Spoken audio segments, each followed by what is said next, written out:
Il y a un peu de tout. Il y a vraiment un peu de tout. C'est très drôle à regarder. Donc je suis vraiment peintre à la base. Et j'avais besoin de trouver des sujets, de trouver un sens à cette peinture. Le fait de faire pour faire m'excite pas assez. Il faut vraiment qu'il y ait ce fond, il faut vraiment qu'il y ait le sujet, que j'ai envie de mener un sujet à bien, quoi. Dans mon travail, il y a une vraie influence de la littérature. Tout ce qui est nouveau roman, déstructuration de la narration. Toutes mes peintures fonctionnent sous forme de série, c'est un élément plus un élément. Une grosse influence aussi de Loulipo, Pérec, je suis un vrai fan de Pérec. Il y a un vrai travail d'écriture à la base, parce que c'est un travail qui peut être assez touffu, avec plein de strates différentes. La seule chose qui m'intéresse, c'est effectivement d'avoir un sujet, de le développer intellectuellement, et ensuite de le mettre en forme. L'accident qu'on pourrait avoir en peinture, moi je peux l'avoir dans l'écriture, dans la réflexion. Mais après non, au moment de la mise en forme, normalement j'ai vraiment l'image en tête. Donc après c'est vraiment un travail qui doit correspondre à ce que j'ai réfléchi avant. Puis il y a vraiment cette scission, moi mon travail est partagé, vraiment divisé en deux parties. C'est vraiment ce travail de peinture qui va être la représentation du paysage, où là je vais être effectivement uniquement sur le paysage sans présence humaine. C'est même presque sans affect. C'est un regard tout à fait objectif, mais c'est comment le spectateur, lui, va projeter son affect, ou même lui, comment il va se projeter dans ces espaces vierges, qui sont un peu des no man's land, ça ne montre pas grand-chose, en fait. Alors, il y a toujours, comme la série des Marines, où en fait je pointe l'invasion de l'algue verte. Sinon, c'est un peu des no man's land, ouais. La première strate, ça va être l'accessibilité. Est-ce qu'il y a une accroche, est-ce qu'il n'y a pas d'accroche? Donc je veux une première strate relativement facile pour qu'il y ait une accroche. Et puis effectivement, après, c'est quelque chose qui se veut un peu exigeant. Donc est-ce que le spectateur va faire l'effort justement d'aller voir justement ce qu'il y a derrière, comme lorsqu'on rencontre un être humain, est-ce qu'on va commencer à dialoguer avec? Et puis on va voir la nature du dialogue, quoi. Est-ce qu'on le pousse ou est-ce qu'on ne le pousse pas? Donc là c'est pareil. Après, moi ce que j'essaye de faire, c'est de donner un maximum de clés visuelles, justement pour qu'on puisse passer d'une strate à l'autre. Il y a toujours un jeu aussi sur la notion d'espace-temps. Là, ce qui m'amuse aussi dans la série, c'est qu'on est sur un Polaroid, donc quelque chose d'instantané, une exécution à l'huile, qui là c'est vraiment tout à fait l'inverse. On est sur la lenteur de l'exécution. En fait, travelling, c'est un voyage. C'est vraiment un atelier de peintre, en fait. Ce voyage, c'est le voyage d'un peintre. Donc moi, c'est vraiment toute la recherche picturale que je peux avoir qui vient alimenter cette série. Donc cette série est complètement infinie.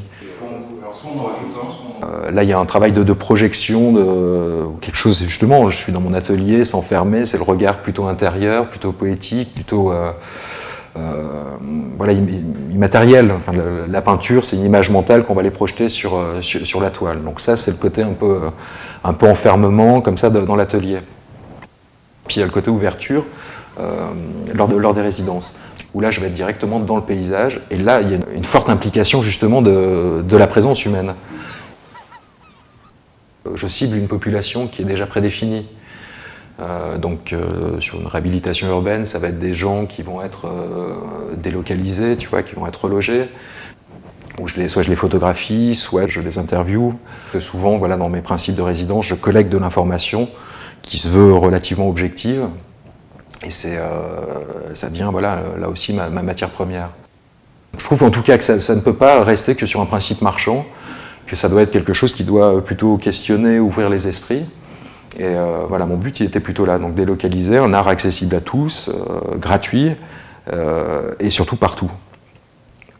Et encore une fois, les nouveaux médias permettent ça. Lorsque je suis en résidence, ce sont des écrans que je crée, où là, ils vont être actifs. Ils vont manipuler une œuvre interactive, c'est-à-dire qu'ils vont être vraiment actifs, en tout cas physiquement.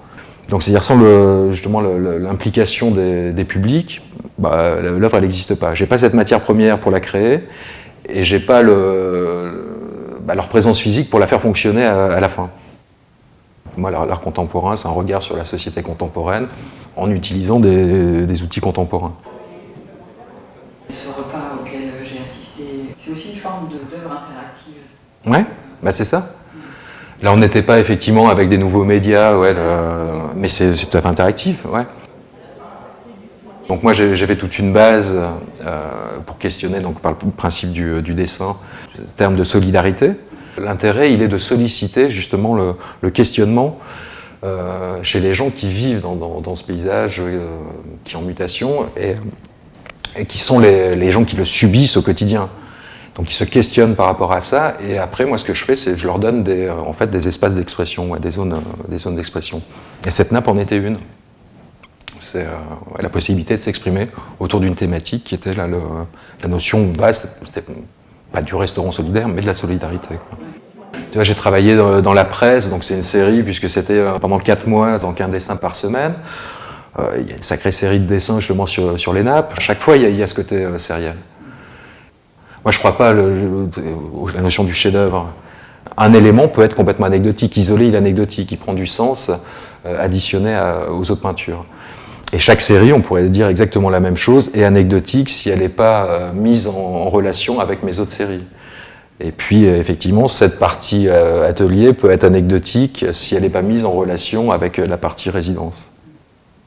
Tu t'imagines pas du tout renoncer à une de ces parties? S'il faut que je garde une fonction ou d'identité, moi je préfère me dire peintre, même si longtemps je me suis défini comme artiste multimédia, ce qui permettait d'englober les nouvelles technologies, mais le côté aussi pluridisciplinaire.